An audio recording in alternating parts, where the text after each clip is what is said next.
Hi, everybody. It's John Stinson, Chair of the Easton Board of Education. This is Chris Parkin from the Reading Board of Education. Todd Johnston, Chairperson for the Region 9 Board of Education. And I'm Rydell Harrison, Superintendent of Schools, and this is Between Three Chairs. Today, we're really excited to have Dr. Larry Leibowitz with us. Larry is our Reading Health Director and a physician. And today, we will be talking about COVID-19 and getting some expert advice and insight from him. Just want to start with sort of where we are as a district. We have now, as of just this week, had 6 positive cases across all of our 5 schools and across all 3 districts. And that really brings us to a positivity rate of about 0.23%. So less than 1/4% positive, less than 1/4% positivity rate across all of our schools with our students and staff. And while we see the numbers going up around us and positive cases at the state level, we're continuing to really monitor what that looks like for us within our district. So I want to kind of kick off our conversation just talking about one message that I've been trying to keep in front of our community over and over, and that is that each case is really unique. And so this week we had a positive case at the Joe Barlow High School community. We started with the plan of having a 2-day short-term closure for everyone in order to do contact tracing. I'm very proud that we were able to complete that process and get students back into the building a day earlier. But that's very different than what we've seen with positive cases at our elementary schools, for instance. And Larry, one of the things that you and I have talked about and that we talk about when we're getting the advice from other health officials is that there are things that we have to consider, like the age of the cases, the location, the layout of the building, the timing, the onset of symptoms, all of those pieces. And that's really what goes into making these things different. Do you want to share anything just about, I know in your own practice, you're recognizing that every case is unique as well. Right. Well, every case is unique and all those factors come into play. So for instance, if a young child is either infected with the virus or is in quarantine because of a possible exposure, there are particular challenges in managing that within the home, just by virtue of the child's age. They'll need supervision, and they need to be fed and clothed and cleaned and so forth. So it's much more difficult to really isolate young children within a household, even if they're actually sick with the virus, right? But as kids get older and more mature and more self-sufficient, it changes. It's more feasible to expect that that a child can isolate within the home safely in order to protect other family members, household members, and by extension, the community. So for these, among many other reasons, it really is important to follow CDC guidelines to the best of our ability, while recognizing that there are always going to be exceptions. And taking things on a case-by-case basis is always going to be a part of the equation when it comes to managing this situation. Larry, I think we've all gotten used to this concept of 14-day quarantine at this point. It's sort of in everybody's top of mind. Can you help us understand what the 14-day quarantine is for, when we should be starting counting days? And if I'm subject to a quarantine, can I test out of it by going to get a negative test? Good questions. So the 14-day quarantine is in place because we know that it can take, generally speaking, and there probably are exceptions, but according to the guidelines and based on our most current science, it can take up to 14 days for a virus to incubate, such that I could be exposed to someone with the virus but not get sick or test positive for up to 14 days after that exposure. So we assume that if someone's been quarantining for 14 days, and the 14 days should begin, by the way, 2 days prior to the onset of the sick person's symptoms, because we know that there can be virus present in the system even before symptoms emerge.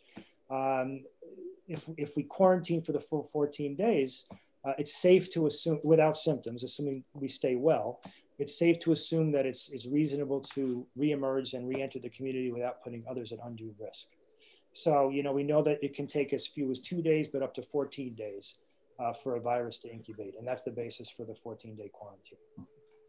Can I get a test on day 7 and avoid the rest of the quarantine? Another good question. You mentioned that. So certainly you can. And the ideal time for testing for someone who is exposed, known to be exposed, is typically considered to be about 4 to 5 days after that exposure. So if you choose to test, and it's not mandatory, it doesn't necessarily preclude you from being obliged to complete the 14-day quarantine, because we see a number of false negative tests, more so with the rapid tests than with the more accurate PCR tests. But even with those PCR tests, we can't assume that a negative test means that you're in the clear. So whereas if a test is positive, that's relatively meaningful. So we can assume that if a test is positive, then that's a positive case. We do see false positives as well, but they're much more rare. But a test should not be considered an exception, allowing an exception for the 14-day quarantine. So. And my own family was personally impacted by this with the recent 5th grade class in Staples going home in the high school this week. And you know, we were grappling with this as well, as when should we go and get our kids tested, the rest of the family? Should we do it right away when the kids are sent home from school? Should we wait until some part during the middle of the isolation, or right before they go back to school? Yeah, it falls into that same general category of there's no right or wrong. So, you know, the ideal time to test is in theory 4 to 5 days after the ostensible exposure. So for those who choose to test just for informational purposes, that would be the ideal time. But again, you know, if it's positive, that's helpful. You know that there's a case in the household. But if it's negative, it doesn't really help very much, because it could be a false negative. And it doesn't preclude the 14-day quarantine. So some families we're finding, you know, they may have, you know, students in different grades or even at different schools, and sort of one, you know, if you have a 5th grader and you're being asked to quarantine that 5th grader, and then you know, have a 6th or 7th grader as well, people are having trouble getting their minds around that logic. And I think you touched on it a little bit in your sort of opening comments, but can you talk a little bit about that and like some of the challenges we face with sort of making all of that work? Yeah, sure. Challenges, that's the operative word, because these are very complicated cases, and there really aren't clear guidelines from the CDC as to what to do in these circumstances. If a child is quarantining, the 5th grader is quarantining because of a contact in the school, so anybody else in the household at that time should be considered a contact of a contact, right? And not necessarily a contact that he or she, him or herself, should be considering as far as quarantine is concerned. So it's really tough. In an ideal world, in a case like this, if the family were able to all quarantine together in the interest of keeping the community safe, that would be preferred, but there's no mandate for that. And again, it comes down to a case-by-case situation. Certainly, if a household member of that quarantined child becomes sick, then that resets the clock, and all bets are off.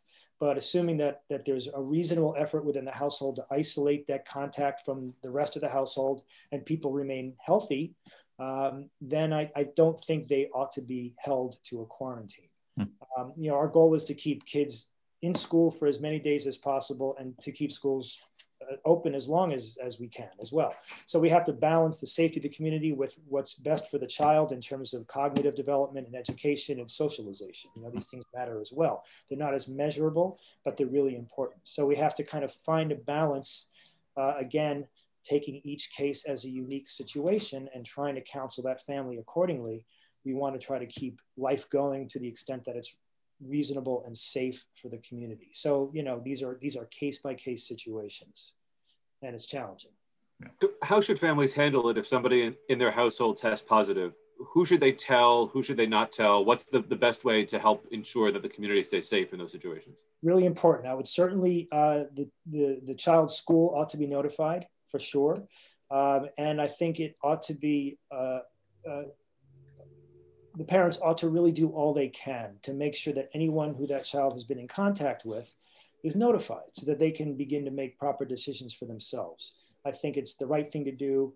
I think it's the kind of thing that will enable the community to stay safe and healthy and to keep schools open. So absolutely that the child's school should be contacted, and every effort should be made to contact everyone else who may have been in the vicinity of that child during the contagious period, which is 2 days prior to the onset of symptoms through 10 days after symptoms have resolved and the child is fever free for 24 hours, 10 days from the first day of symptoms. So those are the sort of the time parameters that we try to keep in mind. Was I clear about that? Yeah, and there really should be no stigma in communicating this in the community because it's all going to help everybody. Absolutely, it's nobody's fault. It needs to be rewarded and encouraged, and kudos to any parent that takes it on him or herself to really go the extra mile to reach out to anybody that they think might need to know. And our families have done a really nice job keeping our principals in the loop when there's been a positive case or an exposure. They've been great about contacting the school, talking with the school nurse. We also created an email address for after hours, and I'll make sure that I share that in the email that goes along with this, and we're constantly checking that so that we can make sure that even after hours, the more information that we have in a timely manner, the faster we can take action and make sure that we're keeping everyone safe. Mm-hmm. That's great. And along those lines, Dr. Harrison, where can parents find more information about what's going on with the school's positivity rate? Where can they get more information about isolating, quarantining, testing, those kinds of things related to the schools? Sure. So, the CDC has some really, really great resources. There was one that I was just looking at today that a parent shared with me. A parent who is a pediatrician in our community shared a site just about quarantining or isolating within your own household when you have a young student or a young child, similar to what Larry was talking about earlier. So there's some good resources there. I'll make sure that I share those links. There are some new state reporting websites where you can look at positivity rates at the town level, at the county level. And then also the state is collecting data on positive cases across schools in general, so that you can see that. And so I'll link all of those pieces of data to make sure, or all of those links to that data to make sure that everyone has access to that. And again, I think that as I'm looking at that data on a regular basis, I'm just reminded that that the mitigation strategies that we have in place at our schools, that I still feel really confident that they're working. Because even when we're seeing cases pop up in our community or within our schools, it's not because of transmission within the building. It is from outside sources. And so, we really just want to remain diligent and vigilant as far as implementing those strategies in the building and reminding people, especially as the holidays are coming up, to be smart about that as well. And I will say, for everyone in the community, rest assured that Dr. Harrison and the team are doing a fantastic job. They're on top of everything. The contact tracing has gone really well, and you should all feel comfortable that we have your backs and that we're doing everything possible to keep you all safe. So kudos to Dr. Harrison for making such extraordinary efforts. Thanks, I appreciate that. And, I think that all of you on here know that it's just good to be surrounded by very smart, very willing people. And so I feel very fortunate.